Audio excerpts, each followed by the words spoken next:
हरे कृष्णा। आज का सद्विचार।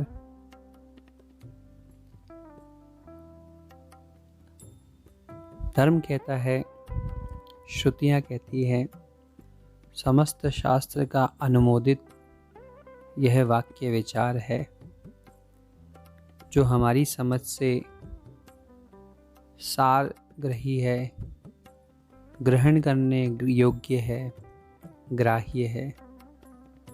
और यदि इस एक शास्त्र की आज्ञा को हम समझ लें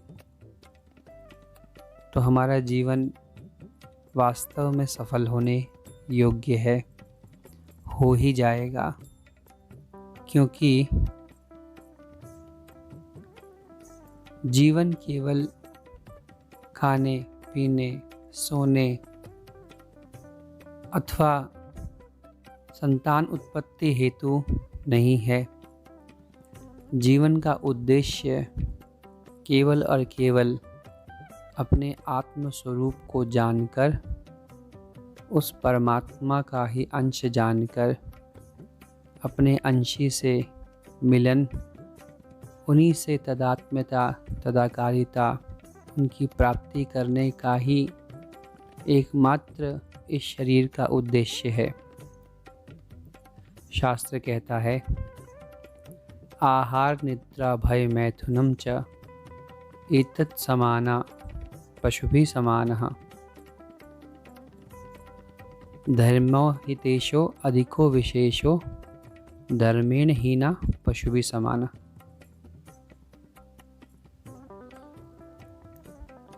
ये जो कहा गया, आहार निद्रा भय मैथुनम च, ये पशु के समान ही इस लक्षणों को कहा गया। एतत् समाना पशुभिः, पशु के समान इसको कहा गया, क्योंकि ये चार लक्षण तो पशुओं में भी दिखते हैं। खाना, सोना, अपनी रक्षा करना तथा संतान उत्पत्ति। परंतु मनुष्य में धर्मो हि तेषाम् अधिको विशेषः धर्मेण हीना पशुभिः समाना। धर्म की विशेषता अधिक है और धर्म के बिना तो साक्षात पशु के समान ही है जीवन। और यदि विचार करें कि धर्म क्या है, तो धर्मः प्रोजित केतवो अत्र निर्मत्सराणाम सताम। श्रीमद् भागवत के अंतर्गत यह स्पष्ट रूप से निर्देश दिया गया है, समझाया गया है कि असत्य का खंडन करना ही धर्म है और सत्य की महत्ता स्वीकार करना ही धर्म है। और सत्य केवल परमात्मा भगवान के अलावा कुछ भी नहीं है। यही वास्तव में परम सत्य है। अतः हम उन परम सत्य स्वरूप परमात्मा को ही प्राप्त करने की चेष्टा करें। यही इस शरीर का, दुर्लभ शरीर का उपयोग है। एक बार किसी एक अच्छे वीतरागी, वैरागी, भजनानंदी, परम श्रेष्ठ जन, भगवान के एक सच्चे संत से हमारी भेंट हुई, हमें यह सौभाग्य मिला। और प्रायः जब हमें लगता है कि वे संत सहज स्वभाव के हैं, सरल स्वभाव के हैं, उनकी प्रकृति कुछ जटिल ना होकर अत्यंत मृदु है, वे परम दयालु हैं, कोमल है, सरस हैं, तो प्रायः हम औपचारिकता को छोड़कर उनसे प्रश्न कर ही लेते हैं। तो वे संत भी इसी प्रकार की प्रकृति के थे। उन्हें इस प्रकार जानकर हमने पूछा, महाराज जी, आप एक बात बताइए, आप साधु क्यों बने? क्या ऐसी आपके जीवन की कोई घटना जिससे आपको भगवान के भजन में, वैराग में रुचि हो गई और आपने प्रवृत्ति का मार्ग छोड़कर निवृत्ति अर्थात संसार को त्याग करके एकांतिक भजन में भगवत प्राप्ति के लिए इस संन्यास आश्रम को ग्रहण कर लिया। ऐसा क्या था जो भगवान के प्रति आपकी लालसा बढ़ गई? तो उन महात्मा ने जो हमें उत्तर दिया वह हमने पहले से सुन रखा था, कई बार सुनते हैं। शायद आप सब भक्तजनों ने भी यह बात सुनी हो, जानते भी हैं, परंतु साधु के मुख से कहे हुए वाक्य अलग प्रभाव करते हैं।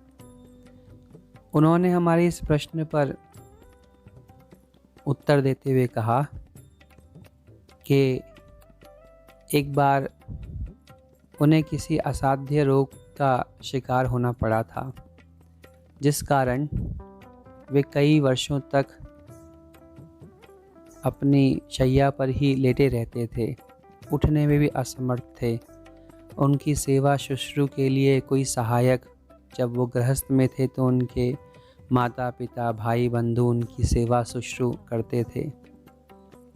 तो ऐसे खाली समय में जब वो कुछ नहीं कर पाते थे, केवल शैया पर बिस्तरे पर ही लेटने मजबूर थे, तो उन्होंने कहा कि उस समय उन्हें एक पुस्तक हाथ लगी और उस पुस्तक में कहीं एक छोटा सा लेख था, एक छोटी सी कथा थी, और कथा किसी दूर देश किसी रोम साम्राज्य की कथा थी।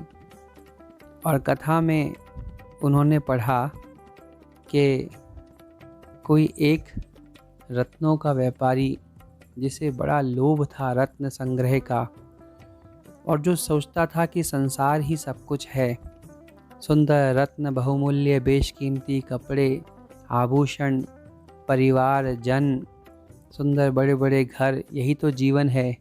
मनुष्य शरीर केवल इसीलिए तो मिला है क्योंकि अन्य शरीरों में हम इतना उपयोग, इतना उपभोग नहीं कर सकते, उतनी भली प्रकार नहीं कर सकते जितना हम मनुष्य शरीर में कर सकते हैं।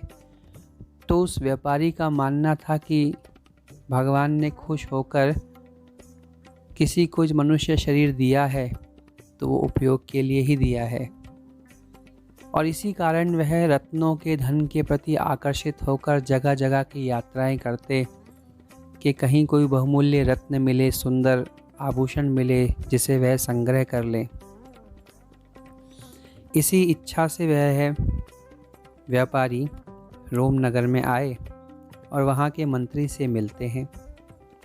मंत्री ने उनका स्वागत किया और उन्हें अपने नगर भ्रमण के लिए आमंत्रित किया।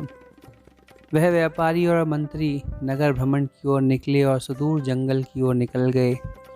जंगल के मुहाने पर ही उस व्यापारी ने देखा कि मूल्यवान बेशकीमती रत्नों से सजा हुआ एक सुंदर मंडप है, और मंडप के आगे वह व्यापारी देखता है कि सुंदर सुसज्जित अस्त्र शस्त्रों से सुसज्जित सैनिकों की एक टुकड़ी, एक दल उस मंडप के चारों ओर घूमकर प्रदक्षिणा करते हैं, और प्रदक्षिणा के बाद सैनिक रोमन भाषा में कुछ कहते हैं और चले गए। और सैनिकों के जाने के बाद सुंदर सुंदर सफ़ेद उज्ज्वल वस्त्र पहने हुए सयाने वृद्धों का समूह आया। उन बूढ़े लोगों ने भी वैसे ही उस मंडप की परिक्रमा की और रोमन भाषा में कुछ कहा और चले गए।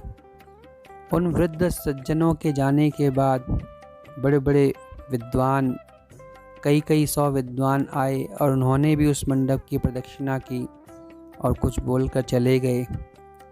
इसके बाद कई रूपवतियाँ स्त्रियाँ मणिमुक्ताओं से भरे थाल लिए आई, वह भी प्रदक्षिणा करके उस मंडप की चली गई कुछ कहकर। इसके बाद वह व्यापारी देखते हैं कि स्वयं उस देश के सम्राट ने प्रवेश किया और वह भी उस मंडप की प्रदक्षिणा करके वहाँ कुछ कहकर कुछ समय बाद वहाँ से चले जाते हैं। वह व्यापारी बड़ा चकित था, उसे कुछ समझ नहीं आ रहा था आखिर ये क्या स्थान है, यहाँ क्या हो रहा है, और भाषा वह जान नहीं सकता था। जानता नहीं था, भाषा का ज्ञान नहीं था। उसने अपने उस मंत्री मित्र से पूछा कि यहाँ क्या हो रहा है। मंत्री ने बड़े दुखी मन से कहा कि मित्र, यह जो तुमने अभी देखा, ये प्रतिवर्ष का यह कार्य है। हर वर्ष इसी समय इसी दिन ऐसा होता है। यहाँ का राजा बहुत धन वैभव से संपन्न था। उसके वैभव ऐश्वर्य की कोई सीमा नहीं थी। उसका एक ही पुत्र था जो भरी जवानी में चल बसा, और ये मंडप उसी की कब्र है। और प्रतिवर्ष सम्राट अपने सैनिक तथा परिवार व्यक्तियों के साथ बालक के मृत्यु दिवस पर आते हैं, और जो कुछ करते हैं वो तुमने देखा है। ये सैनिक जो परिक्रमा करके चले गए उस मंडप की, उस कब्र की, तो सैनिकों ने कहा, हे राजकुमार, भूतल पर कोई भी अमित शक्ति होती तो हम उसका विध्वंस करके तुम्हें निश्चय ही अपने पास ले आते, परंतु मृत्यु पर किसी भी प्रकार का कोई बल नहीं है, किसी प्रकार का कोई बल चलता नहीं है। हम विवश हैं, हम तुम्हारी रक्षा नहीं कर सके। यह बल तुम्हें मृत्यु से नहीं बचा सका। वृद्ध समुदाय ने कहा था कि यदि हमारे आशीर्वाद में कोई सामर्थ्य होता तो फिर हम तुम्हें इस प्रकार धरती में नहीं लेटने देते, परंतु आशीर्वाद में इतना सामर्थ्य नहीं कि वह काल को रोक सके। ज्ञानियों ने कहा, हे राजकुमार, ज्ञान, विज्ञान और सुंदर सुंदर शास्त्र इत्यादि, यह पांडित्य तुम्हारा जीवन यदि सुरक्षित रख सकता तो हम तुम्हें अवश्य जीवित करते, परंतु मृत्यु पर ज्ञान का भी कोई वश नहीं है। सौंदर्य से भरी हुई उन पुतलिकाओं ने, उन कन्याओं ने दुखी होकर कहा, अन्नदाता, धन संपत्ति अथवा रूप, लावण्य, यौवन से हम तुम्हारी रक्षा नहीं कर सकती। यदि करती तो फिर हम अपनी ही बलि देकर तुम्हें इस काल के गर्त मृत्यु से बचा लेती, परंतु यह धन संपत्ति, रूप, लावण्य, सौंदर्य भी मृत्यु को नहीं रोक सकता है।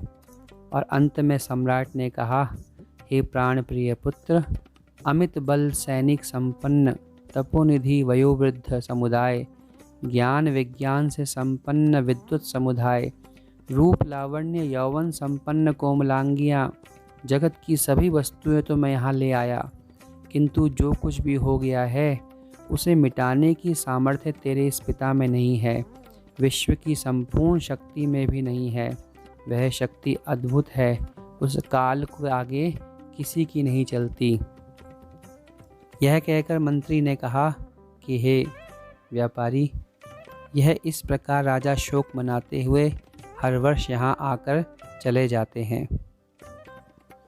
तो उन महात्मा ने कहा कि इस दृष्टांत का उनके जीवन पर ऐसा प्रभाव पड़ा, वास्तव में उनकी आंखें खुल गई कि हाँ, काल एक अपमिट सत्य है जिसे कोई मिटा नहीं सकता, और इस काल के गर्त में जाने से यदि यह धन, लावण्य, सौंदर्य, यह बल, वह माता पिता, स्वजन, बंधु बांधव, किसी प्रकार का आशीर्वाद, कोई ज्ञान इत्यादि जब हमारी रक्षा नहीं कर सकता, यह ध्रुव सत्य है, हमें जाना ही जाना है, तो यह जीवन इसलिए नहीं है कि हम उस जीवन को इन वस्तुओं के पीछे बर्बाद कर दें। जीवन तो है किसी और विषय के लिए जो काल को भी जन्म देने वाला है, वह परमात्मा, उस परमात्मा की खोज करना ही जीवन का उद्देश्य है। भगवान श्री कृष्ण कहते हैं, धाता अहम कालो विश्वतः मुख, मैं काल का भी काल हूँ और विश्व का मुख हूँ। तो यदि हम उन सत्य स्वरूप परमात्मा को ही खोज लें तो वास्तव में ही इस शरीर की सार्थकता हो जाएगी। यह सीख उन महात्मा के द्वारा हमें भी प्राप्त हुई है। अतः यह दृष्टांत पर्याप्त है समझदार के लिए, विज्ञ के लिए, बुद्धिमान के लिए, बौद्धिक जनों के लिए, उन व्यक्तियों के लिए जिनकी चेतना धर्म की ओर है। और वे इस दृष्टांत से अपने आप को समझा सकते हैं, सावधान कर सकते हैं कि यह जन्म भगवत प्राप्ति के लिए है, अमूल्य अवसर है। अतः जितना अधिक हो सके भगवत भजन कीजिए, संत वैष्णवों का संग कीजिए, भगवत सानिध्य कीजिए, खूब भगवान का नाम लीजिए और जीवन को सफल करें। कल्याणार्थ सदा जपते रहें। हरे कृष्ण कृष्ण कृष्ण हरे हरे, हरे राम राम राम।